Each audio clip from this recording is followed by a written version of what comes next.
Hello, everyone, and welcome back to the Boost Your Business webinar. And again, my name is Bernard San Juan. For all of you first-timers here, welcome. For all the second and third-timers, welcome back. So with me today, I've got Tim. He's our newest business developer, and he's been a project manager with us for a couple of years. I'll let Tim do his own introduction. Tim? Hey there, guys. My name's Tim, and I've been with SEOreseller.com for about 2 years now. I've done project management, and I'm now doing business development for SEOreseller.com. So I've been in the digital marketing industry for about 5 years already. I've built relationships and partner relationships with our key partners, and I've retained about 500 projects already in my course of experience in the digital marketing realm. And of course, again, I'm Bernard. I'm a web professional of 18 years, and I work for you at SEO Reseller. Now, just for a bit of background, the reason I asked Tim to join me on this webinar is among our project managers, Tim has some of the highest retention success rates. He retains at an average of about 14 months, which is pretty impressive. And I think the perfect person to discuss, the challenges that face what you do in order to retain a client month on month on month would be perfectly discussed with a person that's got the art down pat.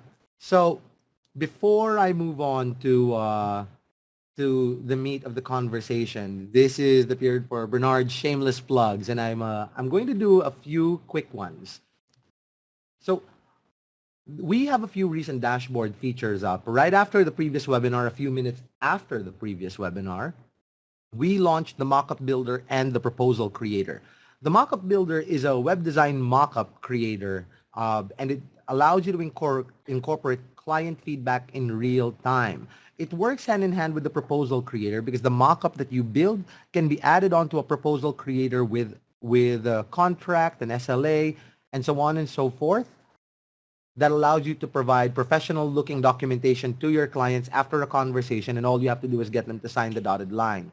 Remember that we're regularly adding new design sets per business category for more mock-up options, and soon we'll be deploying the web design project in a way that allows you to launch one with us in as easy as a click of a button. Now, my second shameless plug is the Resource Center.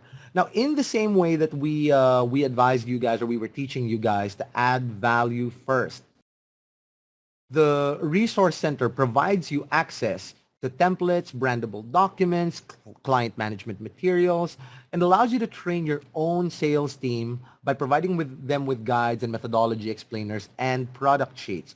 We're constantly adding new material to the Resource Center, and now it's available in US, UK, and Australian English. So be sure to check that out right after the webinar.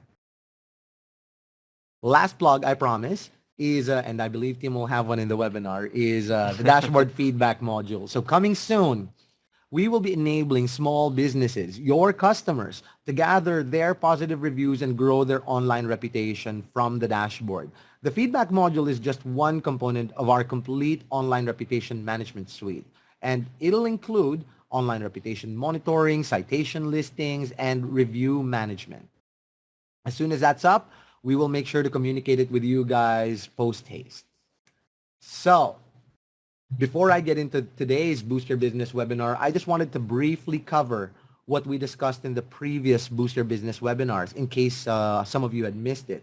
On the first Boost Your Business webinar, the one that I did with Itamar, we talked about becoming a powerhouse in less than a year. And there are just a couple of key points I wanted to highlight. The first one being knowing when to take it seriously. When do you moonlight being a digital agency, and when do you treat it like your career, like your business? You need to know when it's that valuable to you. The next one is begin with your close network. Once you decide that it's more than just moonlighting, more than just freelancing, where do you get your first set of clients? And we've been getting these questions a lot. The answer is your first set of clients are closer to you than you think. They would be people that are either within your close proximity, within your personal network, or within your personal network's close personal network. The next one is automate as much as you can, and that's really just you using the dashboard, because when you start out, you will be a one-man show, but you don't need to appear like a one-man show. So automate as much as you can because it's hard balancing being your own salesman, your own project manager, and your own business owner. And then educate yourself. We understand that some of you guys are pros, but some of you will not be. Feel free to educate yourself on the material that we've got on the dashboard. And if there's any material of interest to you, ring our project managers. We are more than happy to educate you guys in terms of the industry. Also, know when to get help. When are you larger than a one-man show? And know when it's time to hire, hired help, an assistant, a partner, but something. Because again, you can't be your own business owner, salesman, and project manager for a prolonged period of time. The next one is a growth hack, and it's simply, niche. It is easier to be the master of one niche than to be a jack of all trades. And then, of course, use a system and methodology that works, or in short, work with us. On the second webinar, we talked about acing your next sales pitch. And there are really just a few bullets here. First one being be an instant expert. Know the little bits and bytes of data that you can call off the top of your head in order to appear like an instant expert. Know the little tidbits, the little facts, the latest news, last articles discussed on the Google Webmaster blog in order to build your credibility in the industry. The next one is look big by thinking big, meaning everyone starts off as a one-man show, but you don't have to look like a one-man show. Use the dashboard. Show them that you have invested in the technology. Do not report with Google Docs. Do not report with Word documents. Leverage the technology to make you look like you are well entrenched and well invested in the digital marketing space. The next one is know your prospect. And I'll coin Eric Schmidt here. In the internet century, if you're not Googling them, they're Googling you. Respect the time of your prospect, know who they are, and prepare for what their needs might be. And listen, while you're in the pitch, make sure you listen to them. The last bullet point I wanted to discuss on acing your next sales pitch is about creating desire. And creating desire, more than just adding value, meaning giving them a service that actually works, you have to give them something they're not paying for. And that's you educating them on the industry while you're doing certain things. Give them educational material, give them access to the dashboard. All of this before they spend the first dollar with you. People like to reciprocate goodwill. You can use that to your advantage to close the sale. Now, let's get on to the meat of this conversation. Before I do, let's dig into some stats. Did you know our beginner agencies have an average retention rate of about 4.25 months? In contrast, our powerhouse agencies, our powerhouse partners, have a retention rate of 1.5 to 2 years. That is a stark contrast, a factor of more than 5 in terms of retention capability. Some of our accounts at SEO Reseller are over 4 years old. Some of them have a tenure that's longer than mine. And SEO Reseller's retention rate averages over a year. And that's considering we intake hundreds of month one campaigns every month. So they sort of drive the average down. But our average retention rate, our average batting rate is once we take on a campaign, most of the time we will retain them for a year or better. And powerhouse partners execute a growth hack in order to retain their customers. And this is by putting them in a contract. Tim and I will discuss this a bit more as we move forward through the presentation. But I guess I'll start us off by asking Tim a question. Tim, you're regularly in touch with clients. Right. What do they usually face in terms of retention challenges? Wow, that's a really great question, Bernard. So I'll answer that question based off on my recent conversations I've had with partners. So one of the biggest challenges they encounter on their retention is actually, client fallouts, sudden cancellations of their campaigns, and you could factor those into some issues. One of which is not being able to put them on contracts. They take you by surprise. They cancel after month 2, month 3, and they're gone. The other issue that I usually get from our partners is that they have not set their expectations properly with them, meaning they didn't see eye to eye. They weren't on the same page. So those are some of the reasons why they're having problems with their retention. And this is great because what we're about to discuss with you in this webinar is some key pointers on how to keep your clients and, keep them coming back for more. So like what it says in the slide, in this webinar, we want to share you some insights and tips on how to retain your clients and foster loyalty to your business. Right. Know your baseline, set goals, highlight success, add more value to your clients, and never stop looking for ways to drive more business. At the end of the webinar, we'll have a Q&A session, but I just wanted to remind everyone, feel free to send your questions in advance using the WebEx chat. So you don't have to wait till the end of the webinar to start typing in your questions. You can do that at any point in time in the presentation. I promise Tim and I will not be interrupted. Exactly. So we'll move on to the next topic, which is knowing your baseline. And I wanted to start it off with a case study. So for our first case study, we want to talk about us and our history. And when SEO Reseller started in 2011, we wanted to grow, but we didn't want to be lucky. We didn't want to grow incidentally. We wanted to grow deliberately, meaning we wanted to be consistent. We wanted it to be predictable. We wanted to be successful by design. So what we needed to do was we needed to figure out where did we stand in terms of our ability to retain our customers. And let me tell you, we were shocked to realize that, you know, whenever we took someone's business, we were able to work on their campaign for about an average of 3.25 months only. It was a real eye-opener. And then we had to figure out strategically what's the ideal ideal lifespan they should spend with us in order to achieve the best results for SEO. And we all mutually agreed it was 6 months. And so we set out a goal for ourselves to hit a lifespan goal of 6 months for every campaign. Within the same year, our average retention rate went from 3.25 months to 7 months. And so we beat our goal, and that meant a 115% increase within the same year. As of today, our average retention is whenever we work on a campaign, we will probably work with them for a year or better. That is nearly triple an increase from our initial year. Actually, that's about almost four times an increase from our initial year. And we're very proud of that. Right. So more about knowing your baseline. Bernard was discussing earlier how you need to know what your starting point is. So the first bit to this is you have to calculate the number of clients that signed up and remained with the agency. On the previous webinar, we discussed about identifying and establishing the niche you want to target. This is also important in being able to identify how you are going to be able to retain your clients, because you have to know where you're going to start. Before you retain, you need to know a baseline of your clients. Every business has a closing ratio. If you're not closing a certain percentage, then you don't know what your baseline is. So you need to know which clients you want to take care of and retain, grow with you.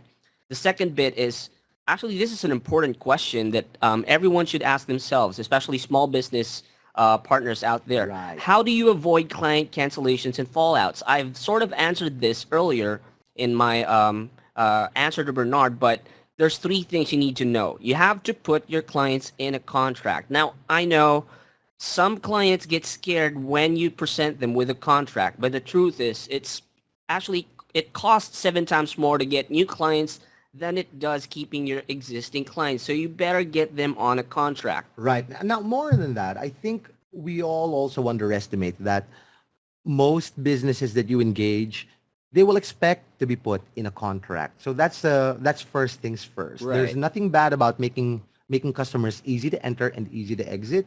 But the reason we try to teach you guys to put clients in a contract is it's a growth hack. It is far easier to learn how to sell a contract than it is to become an SEO expert or a digital marketing expert overnight. After 18 years of experience, I can't even claim I know everything in digital marketing. So, but I can teach you how to sell a contract in 1 to 2 sessions. For sure. So it's way easier to learn how to get clients to sign a dotted line because contracts offer security and commitment. I'll let Tim move on to the next one. Yep, exactly. So set expectations. This is what I was saying earlier about you and the client or your customer meeting eye to eye or being on the same page. You have to know what your client's goals are. You have to be on the same page with them. And so you don't promise them the moon and the stars. You have to tell them exactly what you're going to deliver and what they should expect at the end of the campaign. The last bit would be constant campaign updates. We will expound on that later. There's a lot of things we provide here at SEOreseller.com that actually helps you to provide your clients status updates. Right. Now, if you've not set a goal for yourself before, it would be fair for you to set an acceptable average retention rate of 6 months for you, because this is when the effects of SEO can really be felt. Now, pro tip, if you don't know where to improve, or you can improve if you don't know where you are, right?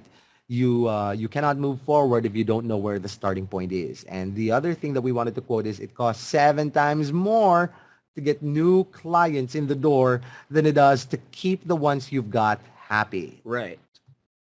So, on setting goals, we've got another case study to discuss with you, and this one was with a budding agency that we were working with in Australia. They began exclusively as a web development solutions provider, so they were a web design company. The problem with being or with offering only web design is that it's a revolving door. Revenue comes in, revenue comes out. You've got to have salesmen on the field. If they're not closing, you don't make recurring revenue next month. And they needed a model that secured and made the revenue predictable. And so they moved on to an adjunct industry, which is SEO.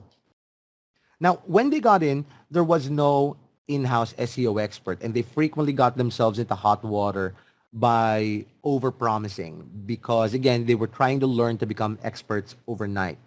In order to solve the problem, we had to go into a program with them to teach them how to get clients signed into a contract. And it wasn't an easy conversation because they weren't used to it. They were used to web development SLAs, which, last all of 30 days.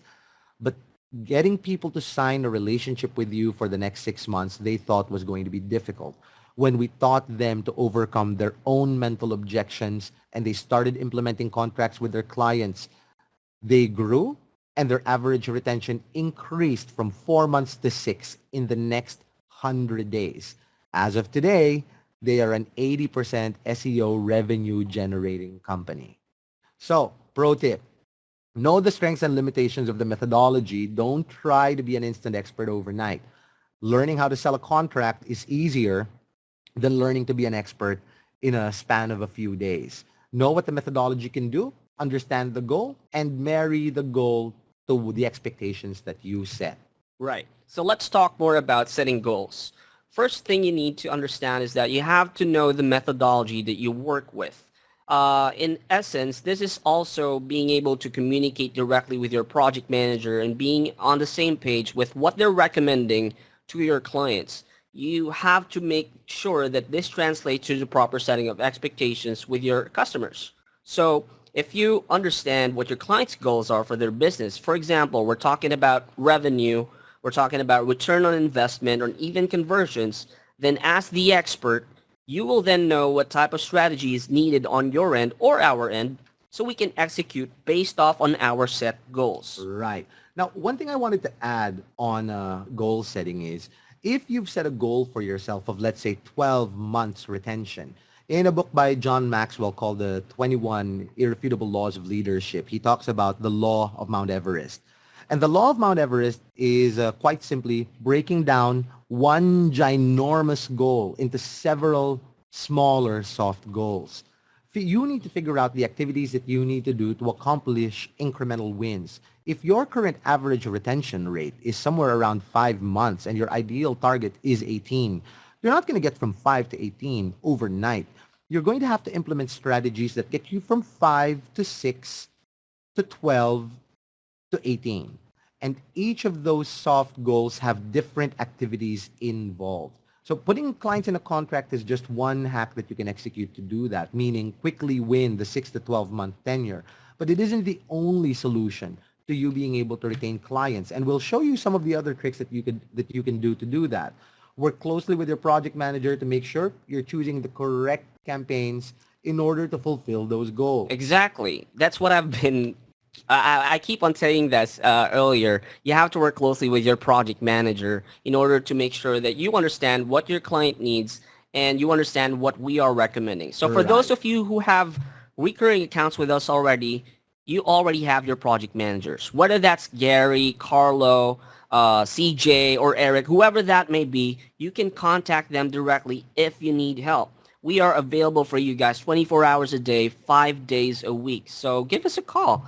And again, here's my shameless plug, as Bernard has preempted you guys earlier. For those who don't have one yet, You can give me a call. Contact me directly. My numbers are 415-625-9700 extension 1013. Add me up on Skype or LinkedIn. Now, we'll move on to the next topic, and we want to discuss highlighting success. And this is really you now, getting the contract signed and then nurturing the relationship. Before I move on to the next case study, I just wanted to remind everyone, I'm seeing that the chat is very active, but I wanted to remind everyone, feel free to send the questions as they pop in off the top of your head. Right. So on highlighting success, the case study that we wanted to discuss is one of the banks that worked with us and started a campaign. The campaign run for a period of 12 months. And when they began with us, they had only 64 keywords visible on the first page. Through the duration of the 12-month period, they increased their first page rankings from 64 to over 2,000 ranking keywords. Guess how many times we were there to tell them, take a look at what we put on the first page. We did it every time. We made sure to do it every time because this is precisely what we were trying to do. Highlight success, highlight the effect of the work that we were doing, and show them how it was adding value to their business goals. So here's a pro tip. Be the bearer of news. And I've said this as early as the first webinar. You have to be the bearer of news, good or bad. In our experience dealing with hundreds and hundreds of websites month in and month out, what we've discovered is that customers and clients, they don't really care so much about you bearing bad news.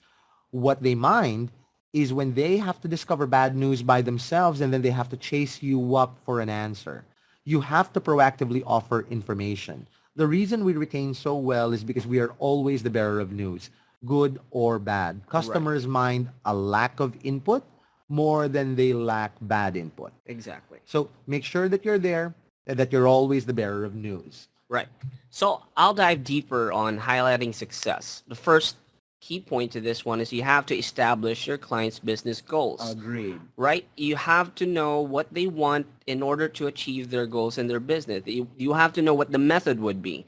It's not a one-way channel. You have to make sure that this actually makes sense. You're not gonna over-deliver or under-deliver. You're just setting them the proper goals. Right. It's also the right way to start. Like Covey says in Seven Habits, begin with the end in mind. Right. You right. can't set proper expectations. You can't manage expectations if you don't know what goals you're trying to manage. Right. Managing expectations from the start so there are no surprises. Now, a good example for me is, when you're trying to select keywords for your SEO campaign, you know for a fact that about 70 to 80% of your keyword selection influences the success of your campaign. So if you're not able to manage your client's expectations on what to rank in terms of your keywords, then you've already failed at the start, right? Right. So on to the next bullet point. Create desire continuously by communicating the following: progress, milestones, and project status. And I just want to jump in here quickly. So the way you distinguish the three is progress is what you've done better this month than you did last month, and whether that's traffic, referrals, or better rankings, better visibility. So that's progress. Milestones would be how you've progressed through the work that's getting done, meaning did you complete all the on-page? What results did it drive? Have you begun doing link acquisition? Have you begun improving their digital footprint? And the project status is really your opportunity to hold your customer equally accountable to the success of the campaign. So that's all we mean when we say, progress, milestones, and project status. Right. I mean, much like you're in a relationship with your partner, right? You have to create your desire continuously with them. It doesn't stop in month one. It has to be month on month, right? Another thing you want to remember is you have to spot opportunities for your client to leverage. This is Correct. why you have to be the bearer of the news. We're not telling you to lie to your clients. We're telling you to tell them the good news. If there's bad news, tell them. Clients appreciate transparency between Correct. you. It's a business, right? So you have to let them know. The last bit would be keeping your clients on board with the process. And this is more effective if you have a really close relationship between you and your project manager. Also, Observe the progress of the campaign, observe the progress of the project, and if it's trending well, this is an easy win for you. This is an easy way to keep them on board with the process. Now, going back to the concept of a business relationship, because that is what you're trying to do. You're trying to solidify a relationship with your client in order to retain them. All of these bullets are just meant to do one thing, create opportunities for increased engagement, right? It's relationships are fueled by communication, and all of these bullets encourage one form of communication or another with clients. So Right. pro tip here quickly, highlight the previous success to show the campaign is building momentum. And if you guys have seen what our executive summaries are like, what our reports are like, this is precisely what they're designed to do. All those little nice green numbers, those little green arrow up icons, what they do is they show you the incremental increase from previous month to current month. Hmm. So I'll move on to adding more value to clients. And remember, feel free to add any questions, and I'll start us off again with another case study on adding more value to clients. This one I'm particularly proud of. So we had to execute a campaign for a website for a prominent figure. And his initial goal was, more visibility. His idea of more visibility was creating a second penguin-proof mirror website. Now, this is a difficult conversation. I think if your customers were all experts, then yes, go ahead and do what they ask you to do. But the reality is, if they were strong digital marketers themselves, they would not hire experts. In order for you to do justice to your relationship with your customer, you have to be the expert they need. And sometimes that means being the expert that tells them they're wrong. In this situation, it was going to put us in a tough conversation because if any of you are SEO savvy, you already know duplicate content is a bad idea. It's a bad idea. I can't even stress that enough. It's a bad idea. So how could we add value to a guy that wanted to execute a strategy that was obviously a bad idea? We had to wear the expert hat and have the tough conversation and then, guide them into the right way to drive that. So we began with the end in mind and, we asked the customer, we asked the partner, what are they really trying to do? What is the end in mind? What is the business goal? And what we realized by asking the right questions was they really just wanted more traffic, more leads, more signups. And of course, the customer had a tactical goal of having another website. The wrong way to have executed that would have been to do exactly what they said. So we changed gears a bit and we told them, why don't we, instead of building a mirror site, build you a complementary website? And of course, we didn't want that website to cannibalize the rankings of the original branding website. So instead of driving leads and making this second website more on-page relevant for the same terms, we focused on their social presence. Do they have a Facebook account, a Twitter account, a YouTube channel? And pointed all of these now onto the second property. And eventually what we found was we retained the campaign for a total of 14 months. And in 4 months, it earned so much equity for its brand name that when you looked for the name of the prominent figure, the second website appeared on the second result next to the primary website. And it started gaining incidental rankings for terms that were similar as the main website. More than that, it drove referral traffic to the site coming from the social engagement. And so the strategy was to engage strangers, engage potential customers from social channels, and then conclude that experience in the website. So on adding more value to clients, here's a pro tip. And before I jump into the pro tip, there are really two concepts that I wanted to point out. There's a social concept called moral imperative. And in Rolf Dobelli's book called The Art of Thinking Clearly, he highlights a thinking bias we've got called reciprocity. A moral imperative means you always mean well, and people tend to reciprocate good intentions, good behavior. It is so important that you change your agency's internal language from how do I make more money off of my client, my customer, to how do I add more value. Exactly. So one of the things, especially for SEO savvies out there, You know for a fact that you can check your client's website's Google Analytics data. You have to look into it and see where the traffic's coming from. Is it coming from organic traffic? Is it a paid search traffic? Is it social? Is it referral? You can spot opportunities right there where you can leverage and add more value to their campaign. So this is you not saying to your client, how can I get more of your money? No. In the pro tip, it says change your agency's internal language to how can I add more value to my client? You Mm-hmm. gotta ask the right questions. It's not about you getting more business out of them. It's you growing with the client. Correct. So another thing is you have to be flexible. You got to modify your strategy if you can add more value. Remember that SEO is not the end game of the digital marketing realm. There's a lot more to it. There's social media. There's pay-per-click. You can even consider trying to redesign the website to improve conversions. There's a lot of things you can Agree. do, right? The third thing is be proactive with your clients. Now, I want to use the keyword proactive because we have instilled this in our company. It's one of our core values, being proactive. So, in the same manner that our project managers, all of us here are being proactive with you when it comes to reporting, when it comes to providing status updates with your clients, we want you to translate that being proactive to your clients as well. And the last bit is highlight positive results compared with the past reports. We have executive summaries. We have ad hoc updates to give your clients. If there's a like a big jump on their rankings, be the one to tell them. If there's an upcoming algorithm update from Google, Mm-hmm. be the expert. Tell them right Mm-hmm. away. They would appreciate that. Right. Now, going back on being proactive, you guys have to understand that most of the time, and when I say most of the time, I'm talking 90% of the time, we don't have direct access to the website owner. And so we have to be extra proactive. We have to be extra proactive because a digital marketing strategy only works when it's truly collaborative. But we never get to collaborate with the website owner at any point in time in a reseller relationship or in a partner relationship.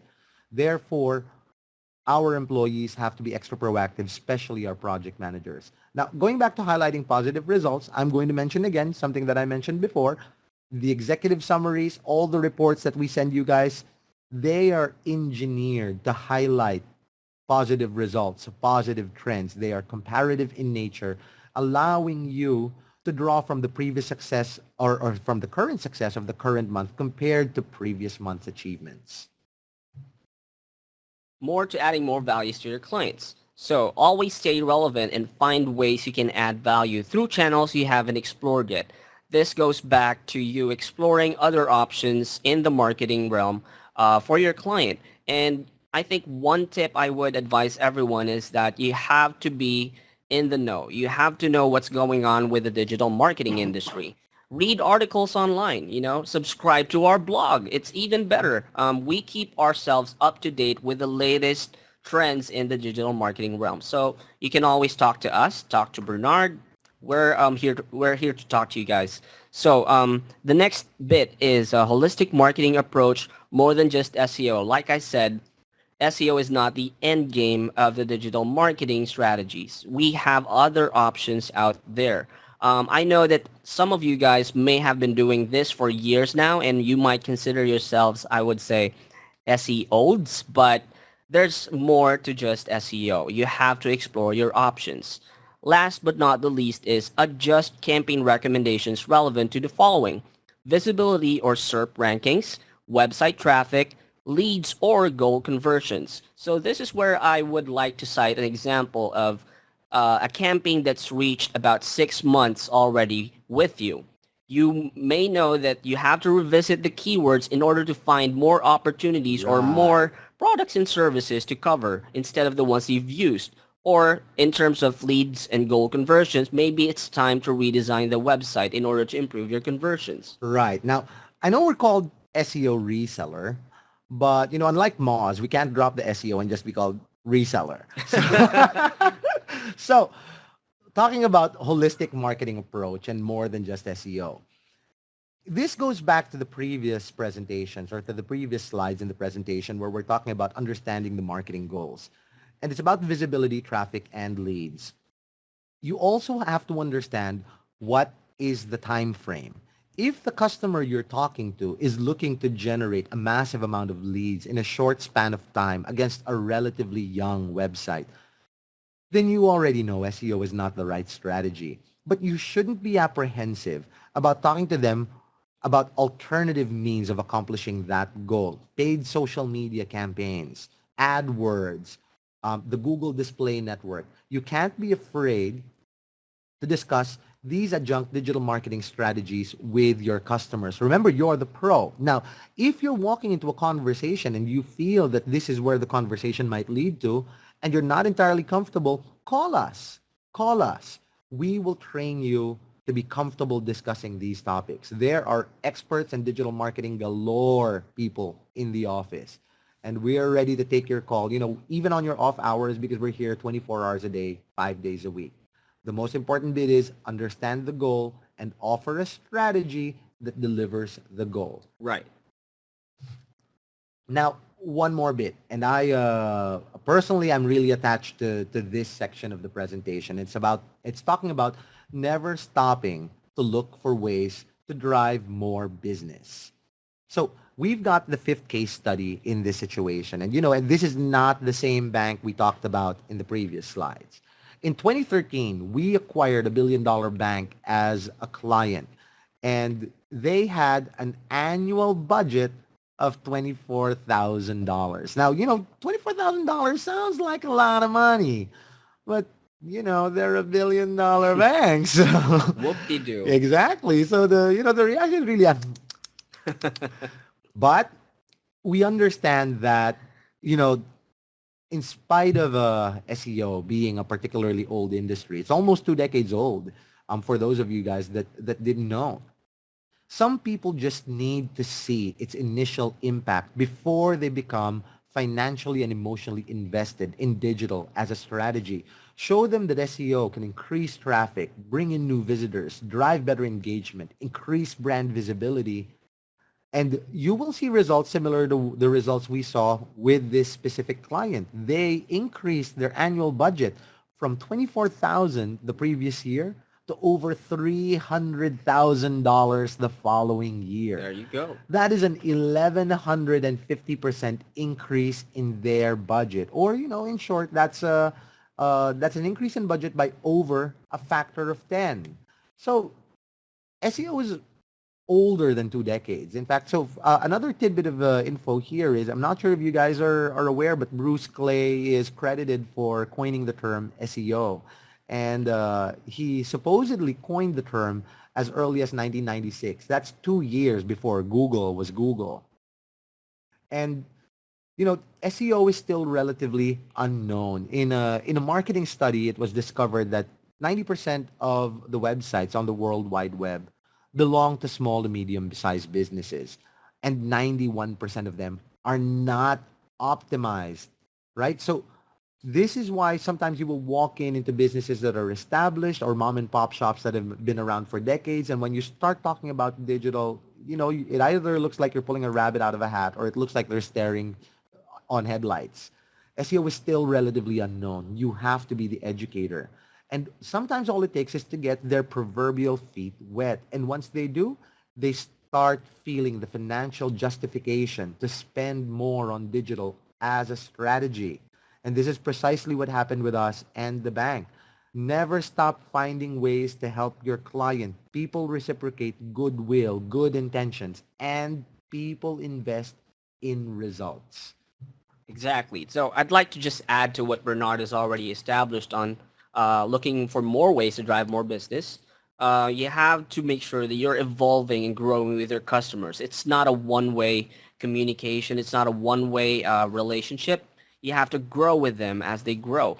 Focus on more than one marketing channel. I can't emphasize more how much I believe that more than just SEO is what your clients may need in terms of driving more business to their company. You have to understand your customer's business and marketing goals. This is you and the client seeing eye to eye on what needs to be done and has to be accomplished for their business. If they're after traffic, you have to make sure you're implementing the right strategies. The same goes with other goals. You have to intervene in a campaign when it means achieving better results. Now, this is you not antagonizing the client.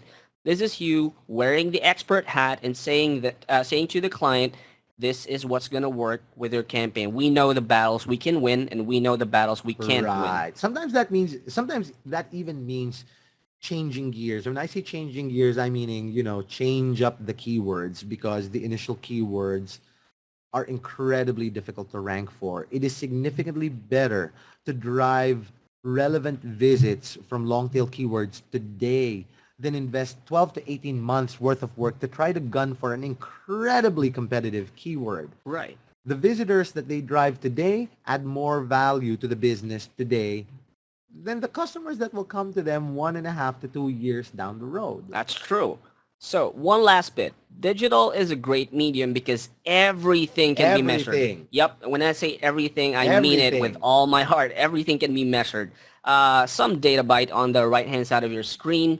The average ROI on SEO is between $14 and $22 per dollar spent. That's according to Marketing Sherpa's 2014 report. Right. But we will personally attest to this. In fact, we have a small family-owned, well, not we, I mean, we have a client with a small family-owned hotel in Australia. And they attest to the effectiveness of SEO. They were saying that their return on investment was over 2,000%.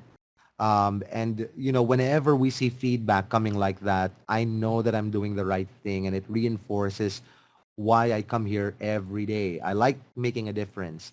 So, to me, I really believe in this Marketing Sherpa report because it is consistent with the experience that we see with customers and with clients. Right.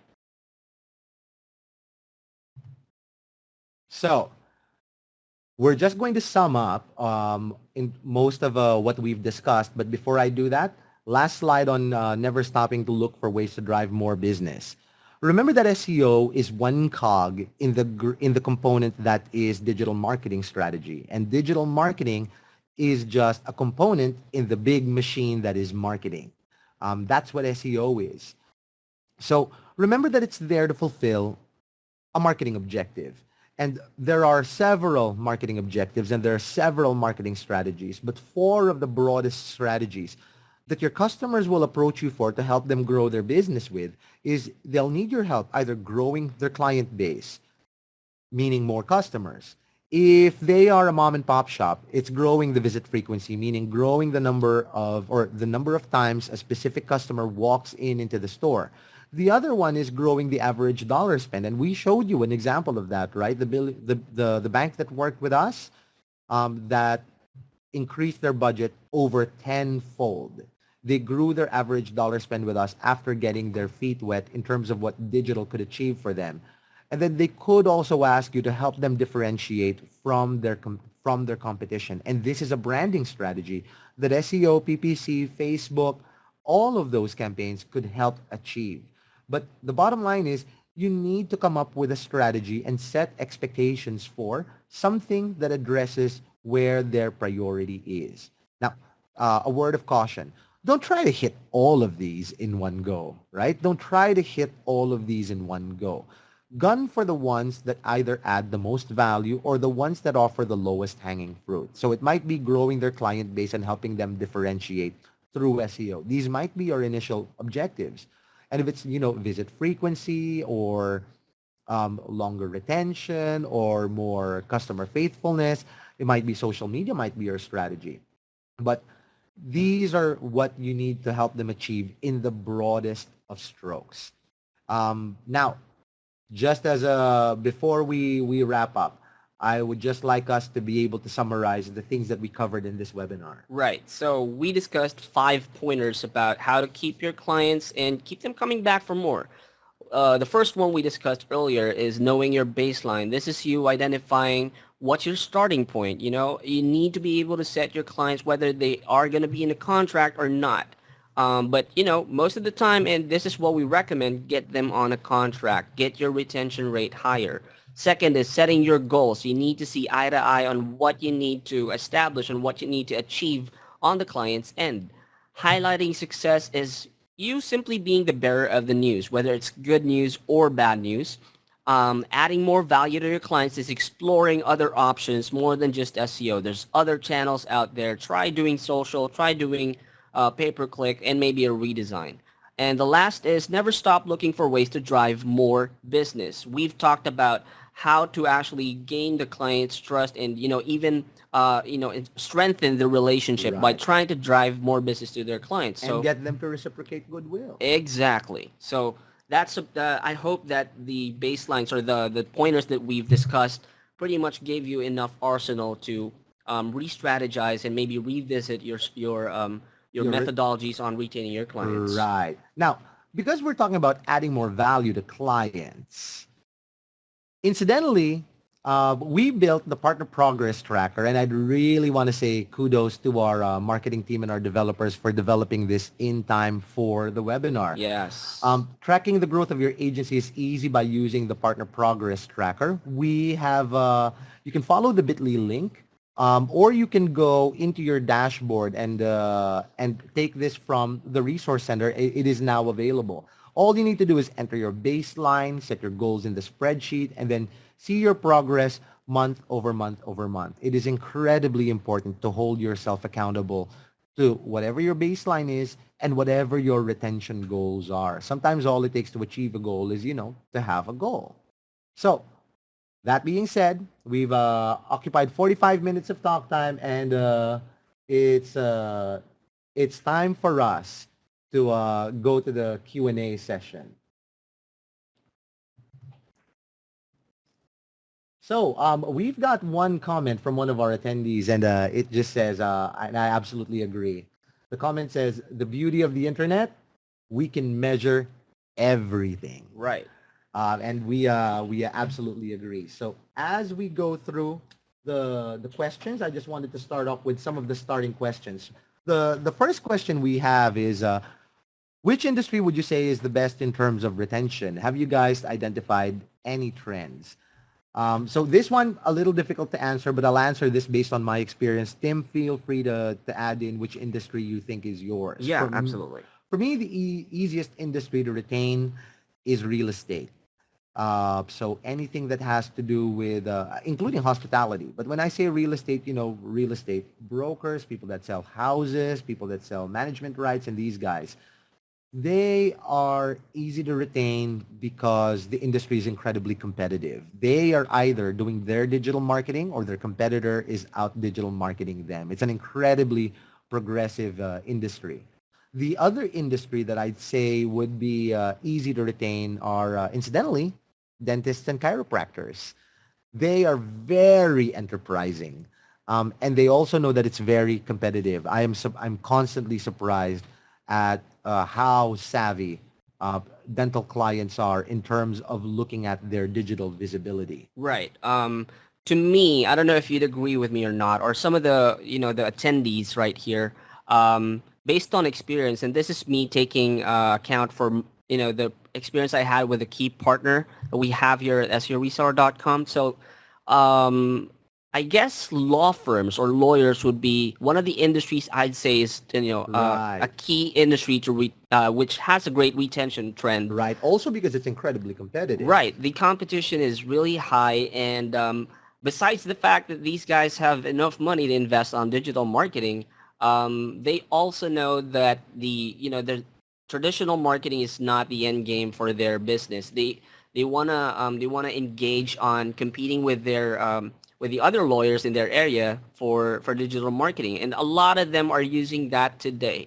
Right. I think just to jump into that quickly, most of the lawyer websites that we deal with have a strategy of offering information up front. Like take for example, they know off the top of their head, people that are planning divorces, uh, start doing their research months ahead Right. prior to them needing a lawyer, and so them being the ones that offer that information up front makes them resource people. That's incredible insight into their industry. Lawyers are also incredibly insightful in terms of their digital presence. Agreed. The next question is it possible, in your opinion, to form meaningful relationships with clients that are far away? And how have you guys managed to do it? So Obviously for us, right, the answer is a resounding yes. A Yep. lot of you guys are far away from us. A lot of our existing partners are far away. Um, but what you can't, because we can't shake hands with them, we have to simulate the love. And the love that we simulate is by being available. You know, we're available on Skype, on chat, on LinkedIn, on email, on the phone, Yeah. um, 5 days a week, 24 hours a day on those 5 weeks. And that's how we manage to do it. We try to simulate the care. We try to simulate the trust. Because we can't shake your hand, we have to be there for our partners all the time. This one is, I'll leave Tim to answer this one. And the next question is, how do I balance setting expectations with closing the deal? Well, see, the truth is the expectations has to precede the close of the deal. You can't, again, I think I mentioned this earlier in the webinar, you can't promise them the moon and the stars. You have to make sure that what you're delivering to them is something that's realistic and it's actually something we can deliver. Setting expectations is very important before you close the deal, and this actually plays a major role in even retaining your clients. It builds your trust with the client and also establishes your credibility. Okay. Moving on to the next question is, how do I get my foot in the door with a bank or similar enterprise? How did you do it? I think this is a great question. Go. So for us, we executed a growth hack. What we did is we went and married a media agency. And when I say we went and married them, you know, not really marry them, but we partnered with a media agency that had large enterprises in their pocket. Because digital was not their forte and it was ours, we decided to leverage each other's strengths. They began introducing us to the larger industries. The other companies that were competitors of the people we were working with started taking notice, and before we knew it, you know, people started walking through our door. The two banks I talked about earlier, by the way, they literally walked in through our door. So that's amazing. Um, there is a question here, and it says, I work with smaller manufacturers. Sometimes they either do not know how to access their analytics or it is not set up properly, only on several pages. How can you help in this case? Will you assist in fixing this or setting up the code properly on their site? Great question. Great question. And the answer is yes. We are SEOs, for better or for worse. You know, this is our bread and butter. If a site that you enroll with us does not have analytics, we will create the analytics account for it because we need to see it. We can't help customers if we don't see the data. When, you know, most people say Google is their oracle. We sort of take this a few steps further. When we say Google is our oracle, we're not just talking about the search network. We're talking about Google and analytics and the search console Hmm. and the webmaster guidelines and all of that.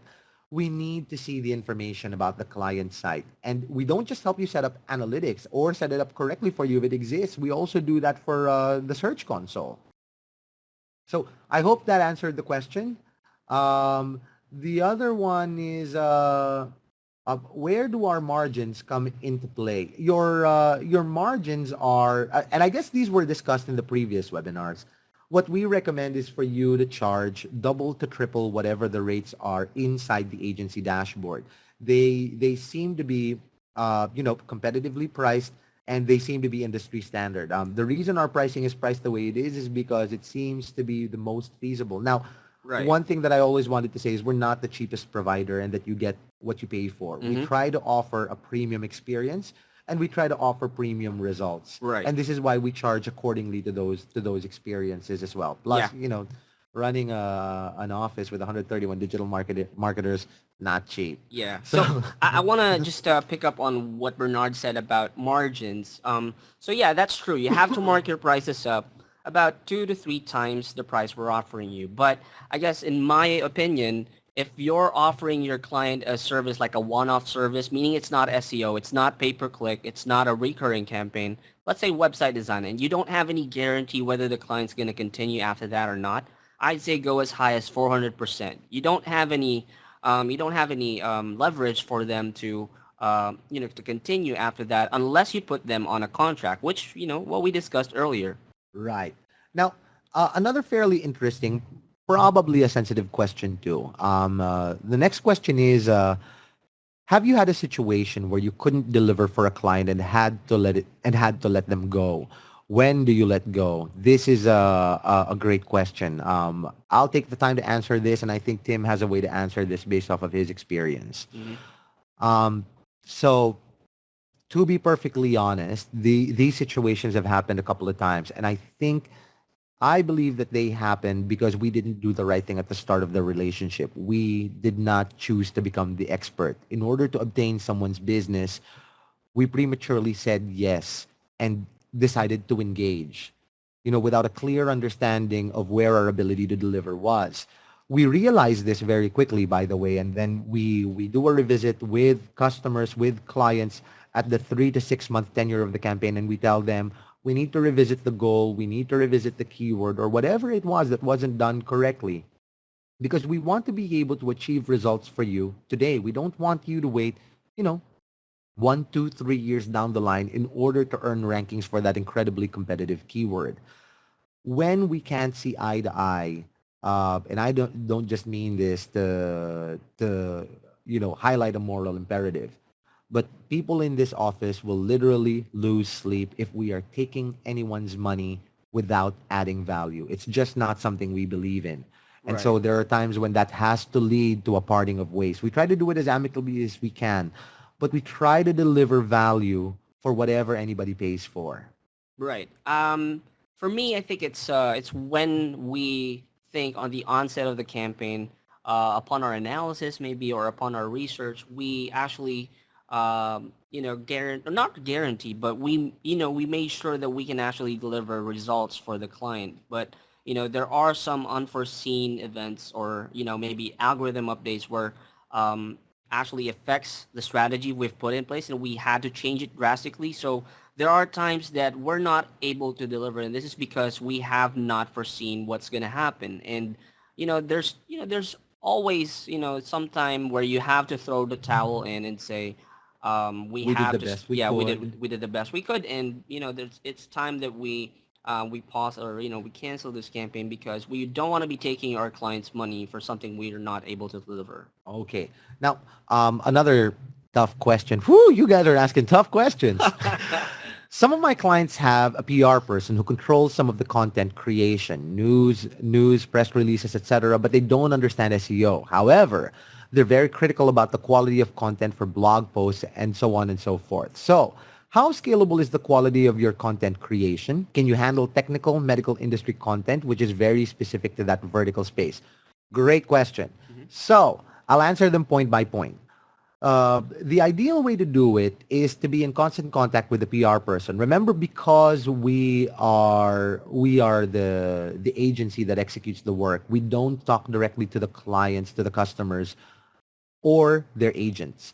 And this is why you as the partner, this is what you as the partner, this is your accountability, this is your responsibility, being sure that the PR person is collaborative with you at every step of the way. Now, Mhm. there are ways to overcome the disconnect. And, this is the intake forms and the customer briefs Yeah. that need to be filled out. If there are specific instructions, those can be filled out there. Mhm. Now, I'll move on to the next question, which is, they're very critical about the content created for blog posts, etc. And they should be. Blog posts, news releases is ghostwriting for the client. It represents the business. It must sound like their voice. Now, one of the things that we try to remind clients is, remember, we don't live and breathe those brands. The better that the briefs are filled out, the more we are able to simulate what it's like being in the shoes of the business owner or the people that are in that business. More than that, in terms of blog posts, they're free to send it back for as many revisions as they need until we get it right. Right. We frequently execute calibrations between our project managers, our editors, and our content writers in order to get the content as perfect or as near perfect as we can. Right. But I think it's proper that the PR person is, meticulous when it comes to the content that's posted on the client website. How scalable is the quality of your content creation? It's pretty scalable. It's pretty scalable. There's an army of writers in the office, and we produce over 6,000 pieces of content, varying from, product descriptions of 50 words to in-depth articles of over 2,000 words. So it's very Right. scalable. And then how do you handle technical medical industry content, which is very specific to that vertical? We have writing rules. Um, Technical and medical industry. So to get a bit technical, we make sure that the readability score and the reading e-score are compliant with how technical the industry is. Our writers do a lot of research. Our project managers proofread this, our editors proofread this, and then we submit them to the client for approval. Right. So all articles are very well researched. Exactly. So we're going to wrap up the webinar after one more question. And I'm just trying to decide which one I should use because these are really amazing questions. So I guess I'll start with this. I don't always have the time to spend on building my client relationships because I'm out there trying to sign new deals. Are there any hacks to overcome this? So I'll answer this. There is a way to hack it. Use the dashboard. The dashboard is meant to simulate love and caring. It's meant to simulate caring. That's what we designed it for. That's why it's visible with your branding on it, with no trace to us on a white labeled URL, visible from their mobile or from wherever they are. They can view the performance of their campaign while they're waiting on a delivery truck to replace a flat tire or something. But it is designed to simulate love and caring. The reports are automatically generated and sent to your mailbox. But then this sort of goes back to one of the pointers that we discussed in terms of the first Boost Your Business webinar, right? If you're out there getting more clients to fall in love with you and your business and what you believe in, you need to know when to ask for help. And so it might be time to have a VA. It might be time to hire a VA. Bring in a partner, but something that allows you to scale your business. Initially, you'll be able to be your own business owner and salesman and project manager, but that's sort of got a lid. It's a low lid and it's a glass ceiling that you'll hit. So in order for you guys to scale properly, you need to know when to ask for help, whether that's in the form of a virtual assistant or not. We also have solutions in the office that can help you. Feel free to talk to a project manager and ask about it. Or talk to me. Right, or talk to Tim. And, with that, I just wanted to say thank you very much for spending another hour with us. We'll keep doing these webinars for so long as you guys keep coming in. Right. Feel free to schedule a call with us through the bit.ly link there on the screen, which is bit.ly/getsked. Mm-hmm. And feel free to call us at any time if you guys have any questions. Those are our U.S. And Australian numbers. You can also email us at info@seoreseller.com and ask for Tim. Yep. My extension is 1013. So just give me a call. And I'd like to say thank you, Bernard, for having me in this webinar. It's been a blast. My pleasure. Won't be the last time I'll have you. And thank you very much to everybody that joined us. I'll see you guys on the next webinar. Thank you, guys. Your time was appreciated.